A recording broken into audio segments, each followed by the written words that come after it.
what I want to do first is just make some comparisons about what we have done in the past. Okay, so in the past we took a function. Let's say we took x. I want to think about x squared. Okay, and I'm just going to look at x squared for x being bigger than 0. Give you that. Okay, and because we know 0, 0 is on that curve. We know 1, 1 is on there. We know 2, 4, 3, 9, etc., right? College algebra mentioned and talked about a little bit, and we spent some time on it, the fact that some functions have symmetries. And if you know those symmetries, you can graph them much quicker by just knowing ultimately 1/2 of that graph. So I know this half of x squared, and if I know b is on x squared, okay, then I also know that that point is on x squared as well, right? Because x squared is symmetric with what? Or respect to what? What axes can I fold on? Yeah, it's symmetric with the y-axis. So I know then that -2, 4 is going to be on there as well. Okay, so what we can do is we can actually, like I said, it's symmetric with respect to the y-axis, meaning that we can take that curve and actually fold or reflect on that axis, and we get that curve, right? Okay. When that happened, when functions had that property, they were called even functions. Okay, so y-axis symmetry was referred to as being even. Okay. Other functions weren't even. We had a function that was, let's just say x to the third, but I only want to look at x being greater than 0. Okay. On that function, I know 0, 0 exists. I know 1, 1 exists. I know 2, 8 exists. Those were the kind of the key parent functions to remember for that curve. Okay. But now x cubed is not symmetric with the y-axis. Okay. And it's not symmetric with the x-axis all by themselves. It's symmetric with respect to both of them, meaning I have to reflect across the y and then reflect across the x. Does that make sense? And that will then give me, so if I take this branch, flip it over here to the second quadrant, and then flip it down to the third quadrant, when it stops in the third quadrant, that will be the second part of that curve. Okay? So I should know, if we think about that, b is at 1, 1. It's going to show up at -1, -1. C was at 2, 8. It's going to go to -2, -8. And knowing that relationship, now I can get that curve, right? Now, back in college algebra, we talked about that as being an odd function, or when we do x-axis and y-axis reflections followed by one another, it's equivalent to what we say is that we have origin symmetry, or symmetry about the origin, which is equivalent to saying that to get the other branch of this curve, we can actually rotate. If you remember back to the geometry, we did some of this rotational transformations. We actually rotate this curve around that point A 180 degrees. So let's see if we can do this real quick.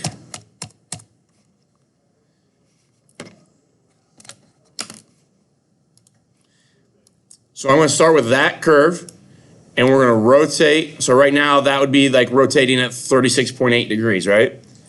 If I rotate the complete 180 degrees, does that curve then pass through D and E? Does that make sense? So if you can do that, that means that x to the third has origin symmetry. So it allows me to just use that first quadrant information to end up coming up with the third quadrant. So there's a lot of functions that have that, okay? Some functions are even, some functions are odd, some functions are neither. Some functions you can't use symmetry to help you graph them quickly, okay? But what is nice is that we've got some functions that we're currently working on that have these properties. if we look at, let's just look at the cosine function real quick. I'm just going to look at it for between 0 and let's just say 4 pi. Okay, so there's my cosine function between 0 and 4 pi. Okay. If I take that function and I reflect it, I'm going to reflect that function across that axis. Okay, and it gives me this stuff over here. Does that make sense? Okay. If it gives me that stuff over there, is that identical to just the general cosine function without any restrictions on it? That kind of makes sense to everybody? So the argument is, if I want the entire cosine function, all I really have to do is know not even that much, but let's see here. If we know that much of the cosine function, we can cut and paste it to get it to move to the right as far as we want. Does that make sense? Okay. And then I can also, once I get as far to the right as I want, I can just reflect those points across the y-axis and I can get to show up as far to the left as I want. Okay. So the idea of using some of these properties is going to minimize the amount of work that we have to use to construct a comprehensive curve for the cosine. Okay, so the cosine function, symmetric with the y-axis, so the cosine is called an even function, right? Because remember the other day, close that real quick. The other day I gave you some identities, and they were called even odd identities or even odd function identities. See what they specifically called them here, if we can find them. Even odd properties. Remember seeing these? Okay, and we talked about those 6 things. Why did they call them even odd? Because now what we're finding out is that the cosine function is an even function. I'm going to show you the algebra here in a moment that reminds us that the cosine is even, but it has to do with these symmetries that we're seeing here. Okay. Now the sine function, if I look at the sine function between 0 and 2 pi, that curve there, okay. If I reflect across the y-axis, think about this, reflect across the y-axis, that does not give me that red curve, right? So the sine function is not symmetric with the y-axis, okay? However, if we take that curve right there, so let's do this, take this curve, reflect it across that axis, okay? I don't like that it's all green here, but now hide, not that one, hide that one, okay? Now, does that match up to the sine function? So to get the full sine function, what we're saying, to get that entire red curve, you're going to take this parent function from 0 to 2 pi, you reflect it over the x-axis, followed by reflection over the y, or over the y followed by over the x, doesn't matter, okay? Or, because reflecting over the x and then reflecting over the y is origin symmetry, we can actually do this again. We can go and rotate the green curve around A by, let's call this F. I already got something called F. Let's call it M. There we go. I can rotate it just like we did with that cubic, 180 degrees around the origin, and then that matches up to the sine function. Is it okay? So, just trying to demonstrate there what we maybe already knew in a college algebra aspect, now in a trigonometric aspect.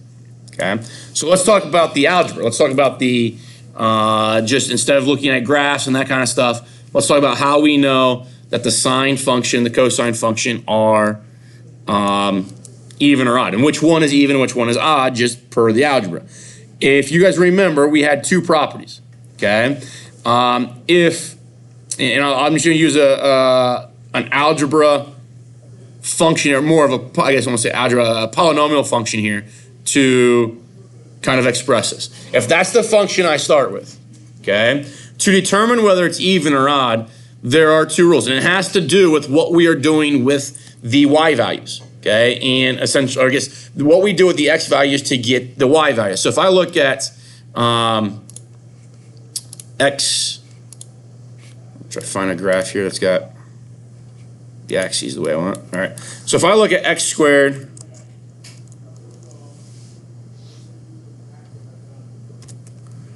plus 3, and let's just look at it for x being bigger than 0, okay? We know right now that 1 comma 4 is on there, right? Okay. We also know that because of the symmetry, this is an even function, because of the symmetry, that we should be able to negate the x value here and get back the same output of 4, right? Does that make sense? So -1, negate the x of a, and still get back the y value of 4. Because then when I look at f of x when x is less than 0, that makes no sense. Let's go x squared plus 3 when x is less than 0. So when I look at that gray curve, okay, we see that b was obviously on that, right? So it's using the opposite x value to get the same y value. Well, algebraically, that is what this rule right here is going to demonstrate. If we take the opposite x value, do we get the same y value back that f of x had back? Does that make sense? Okay. So if we try this rule, this rule will tell us if something is even. Okay. All you have to do is you take your f of x, and you are going to take everywhere I see an x and replace it with -x. And if that happens, so it's -x squared. Is this thing here, is that there the same as that? Okay, so that tells me that f of -x was the same as f of x, so this function must be even. Algebraically, what is it saying? It's saying that if you chose f of x to be x squared plus 3, and you chose x to be 1, f of 1, you plug in 1, square it, add 3, it gives you 4, right? But if you chose the opposite of that 1, and you plug that in, do you still get the same output? That makes sense? But what we're doing over here with the functions is actually demonstrating what I did in red for every single x value. That makes sense? Instead of just 1. It's doing it for 2, it's doing it for 3, it's doing it for 4, it's doing it for 1.2, 1.2 or 1.25, 1.26. It's doing it for all of them on that curve. Okay? And if we can recognize that, then we have an even function. So, what does it mean for an odd function? An odd function says if we have f of x, let's say, I'm just going to go with like x cubed. Okay, f of x equals x cubed. An odd function is if we take f of -x, that should equal the same as f of, or say the opposite of f of x. Okay, so this one you have to do two sets of algebra. Down here in the first one, checking is even. You only really had to find one other function. Okay, here we got to take the opposite of x. So I'm going to run through wherever I see x, and we're going to make it -x. And I'll evaluate that. So doesn't that give me -x cubed? Okay. And now I also have to do the opposite of f of x. Well, f of x was x cubed. Take the opposite of it. And it gives me that function, right? Is that stuff there equal?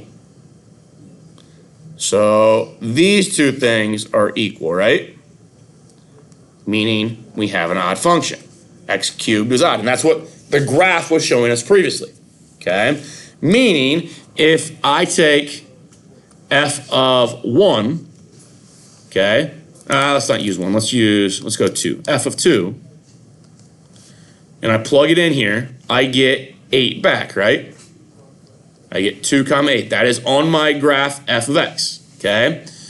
This is saying that if I take f of negative 2, plug that in here, I get negative 2 times negative 2 is negative 8, right? Okay? Remember, that's f of 2. This is f of negative 2. How do I make those equal? I have to negate the top one, right? If I negate the top one, that's saying the opposite of f of 2 is equal to the f of opposite of 2, and that's an odd function. Does that make sense? Okay.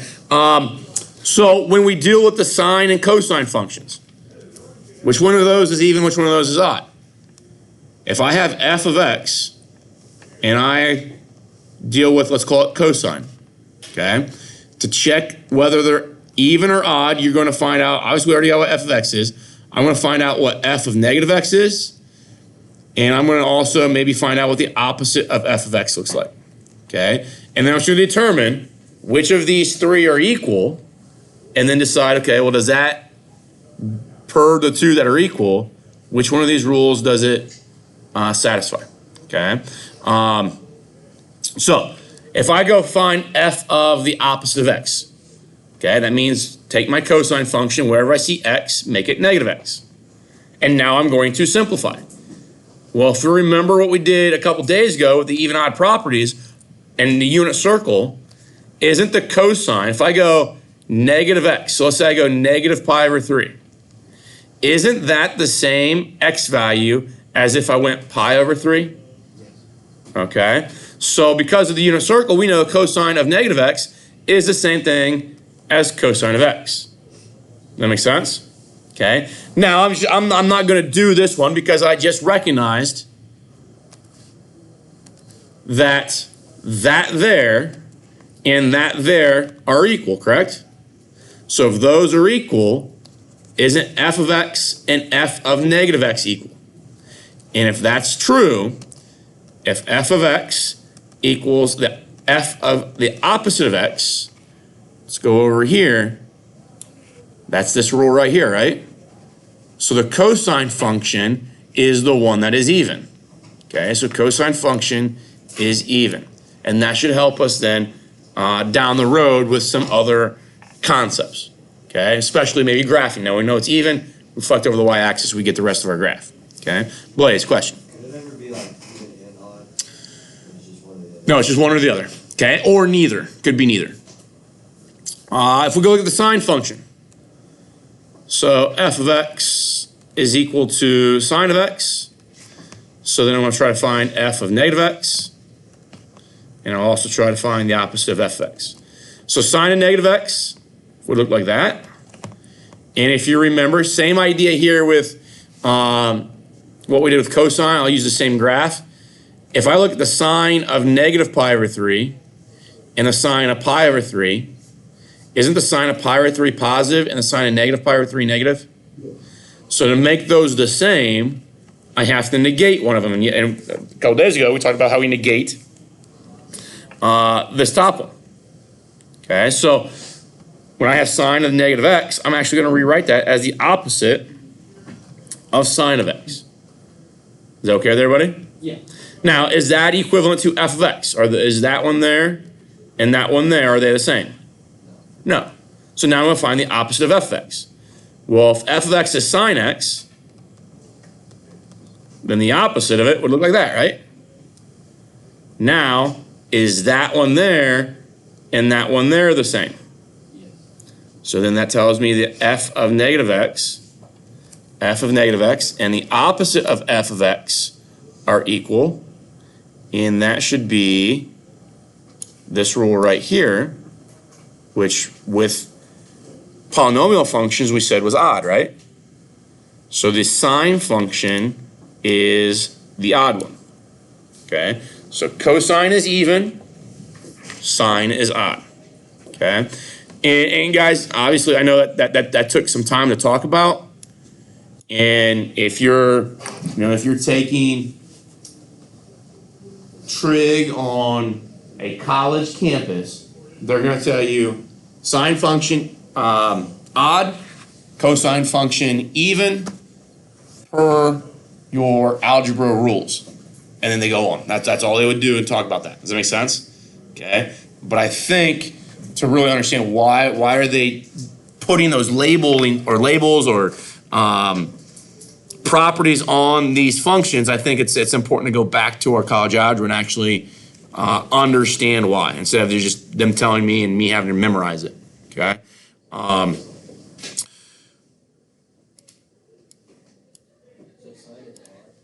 Sine is odd. Sine is odd. Fine.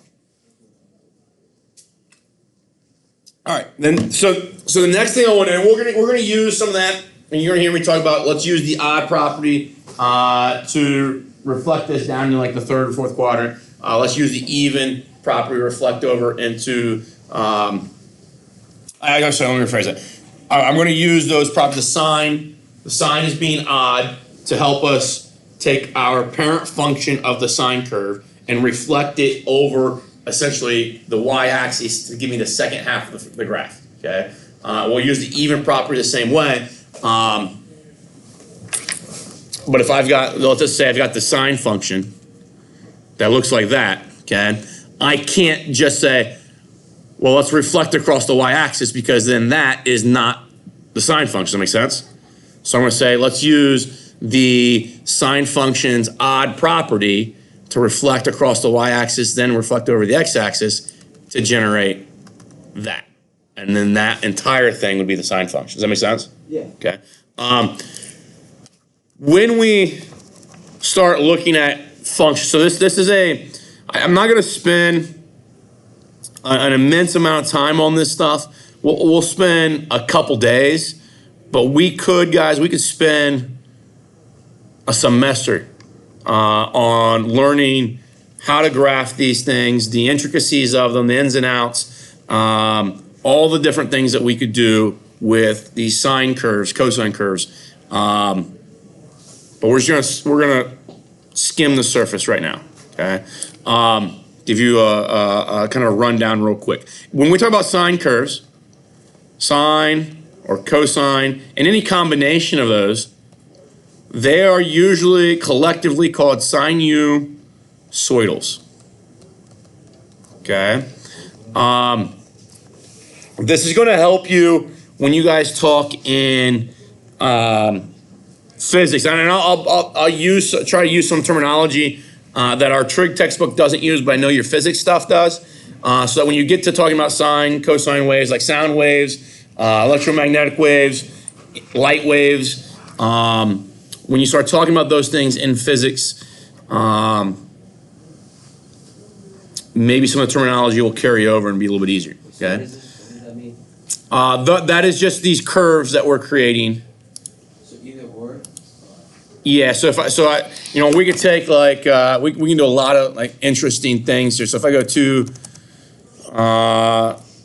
sine of like 2x plus cosine of x, We should refer to that as a... so that is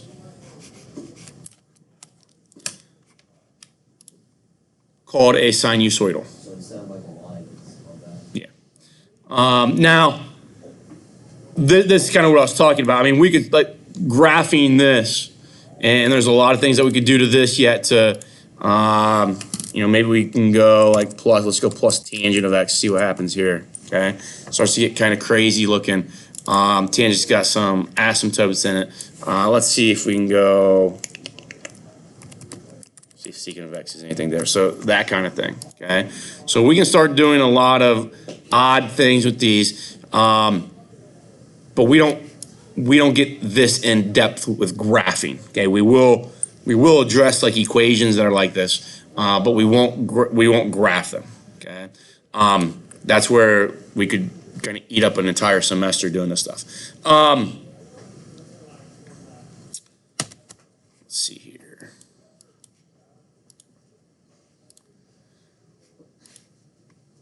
We talked briefly the other day about things that the sine and cosine function are used for. We talked about sound, right? Okay, like noise canceling headphones, those use this math. A lot of technology and the medical field uses this. You guys know what fiber optics are? Yeah. What? Huh? I'm gonna say that, yeah. No. Prosthetics. What?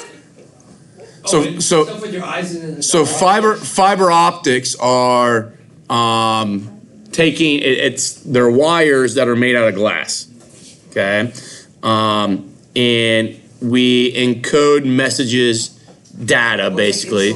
We take Glass fibers. No, it's like the stuff that made out of glass fibers. Insulation? Insulation, same thing. no, it's not. no. People that are diabetic do not inject themselves with fiberglass insulation. Okay, but it's the same thing. You don't.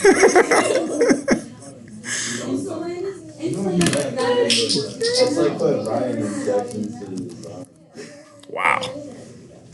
All right, so fiber optics are wires like this, okay? They look like this, okay? You've probably seen them in like things like this, okay? Now that's kind of like obviously like a decoration or something, right? But fiber optics allow us, light, you guys agree, travels very fast, correct? Okay. So if I want to take data from, let's say, the stock market in New York City, and I'm a trader in Chicago, if I'm trading in Chicago and I'm using like broadband internet, and somebody in New York City at the stock exchange is using broadband internet, who's going to get their information to the stock market faster? Second dude. Yeah, person in New York, right? 'Cause they're closer, proximity is closer. To mitigate that delay, because that person's gonna have an advantage playing the stock market, right? To mitigate that, we lay fiber optics, which will allow then the data from Chicago to flow to New York almost instantaneously, okay? And it's because of the speed that light travels. We essentially take these wires here are made out of glass, and I don't know if I can find a image of this, but let's see if okay, right here. It's not great, but this yellow wire here is glass, and basically what they do is they code a message in photons and light, and then it travels through this glass, but it's going to reflect off of those glass surfaces. And what shape is it making here when it reflects off those surfaces? Sinusoidal, sine and cosine curves, okay? So within that technology, we have sine and cosine, and the way that we can kind of, and I don't know the math enough and the science enough, but we can, per our sine and cosine waves, we can transfer data and encode data differently, okay? I read. Because you can't or don't? I got better things to do. Oh, okay. So when we talk about sinusoidals, there's endless technology that uses this stuff, okay? But going back to like what we did in college algebra, if I take a graph, okay, just any function. So any function, I'm gonna call it just f of x, okay? If I take f of x and I do something like this, I multiply it by, let's say, a. You guys remember what that a does to f of x? Makes it bigger. Which way? Up and down. Up and down. So it's a vertical stretch. Okay? Do you guys remember what, like if I did something like that, if I just like added, I'm going to use lowercase d here for a moment, but if I just added d to the end of this, what that did? Up and down. Oh, yeah, no, side to side. Nope, you're right, up and down. Up and down. So vertical translation or shift, right? Okay. Do you remember what doing something like this would have done? If I add c to x before I run it through my function. Move it left and right, okay? So if it was positive, it would move left. If it was negative, move right, right? So we got a horizontal shift. Okay. Now this one we didn't talk about a whole lot, but if I'm going to write it this way, and we're going to rewrite this in a moment anyways for our current purposes, but there's a B value right there, okay? And this idea is if I would have taken like, let's say,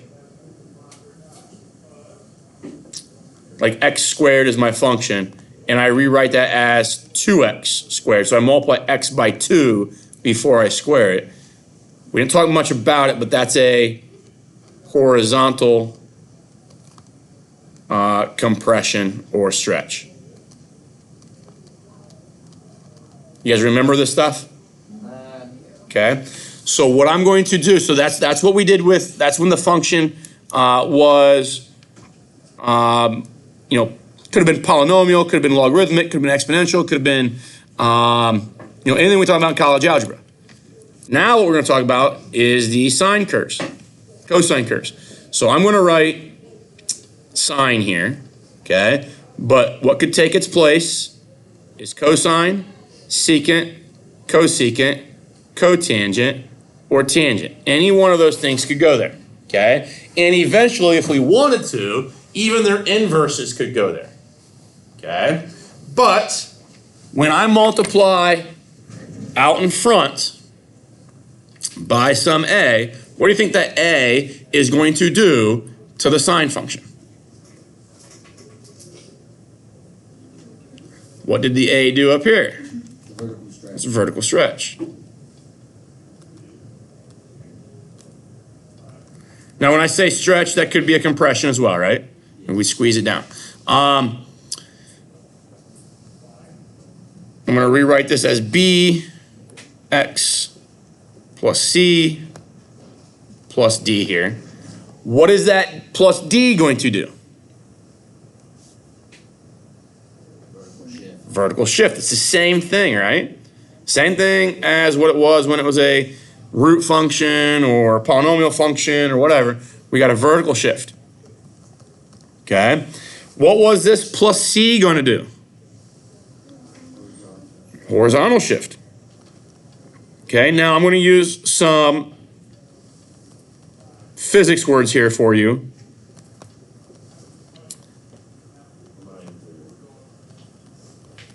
Well, so WebAssign will use this terminology every once in a while as well. But a lot of times with sinusoidals or anything that's periodic, when we do a horizontal shift, we call it a phase shift. Okay.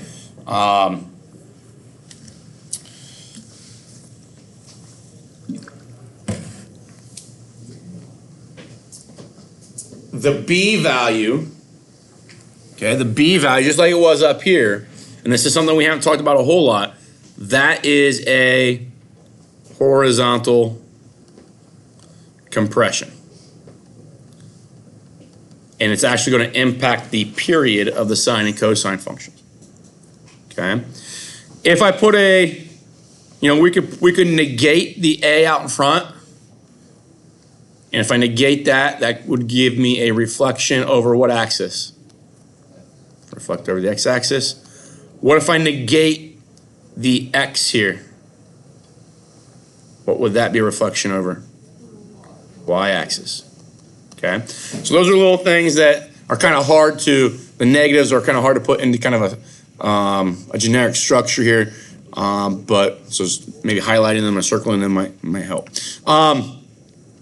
Now, I just want to make a comparison to something that we did back in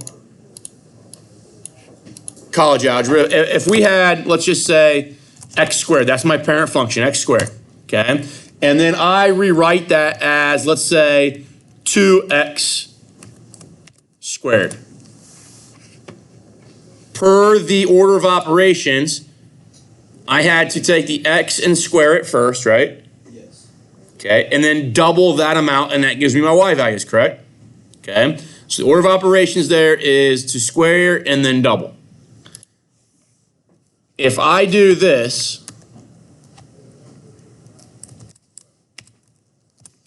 the order of operations there says double X first and then square, right? Okay. So the purple one and gray one are different orders of operations to conduct them, okay? But do these graphs kind of look similar? Do they both look like maybe they took the orange one and stretched them vertically? Yeah. Yes. However, per the order of operations, this one is actually a horizontal compression to where I've taken my hands maybe on that, my cursor right here and my cursor right here, and I squeeze them together to get that gray one. Does that make sense? Okay. Last class, I kind of made this point with them. Instead of putting a 2 there, let's put square root of 2. And now we see that this purple one is created by a vertical stretch.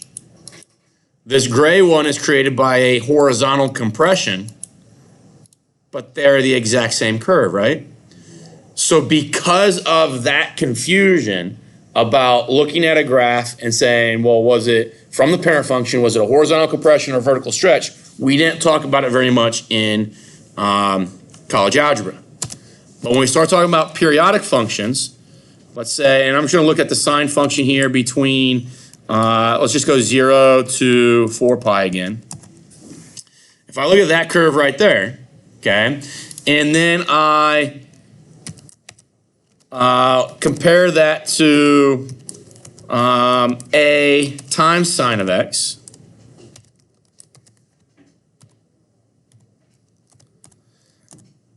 or I compare it to sine of a times x. So the red one here, because they're ones, they're all the same here, but the red one is going to be a vertical stretch because I'm multiplying by a out front, right? The blue one, because I'm multiplying a by x before I evaluate in the sine, is going to be a horizontal compression or horizontal stretch, right? Do you think I would ever get the red one confused with the blue one in this case? Are they? Oh, no. No, if I look at that red one is definitely a vertical stretch, right? Yeah. The blue one is definitely a horizontal stretch or a horizontal compression, yes? Okay, so these two, only if A is 1, will these two ever be the same?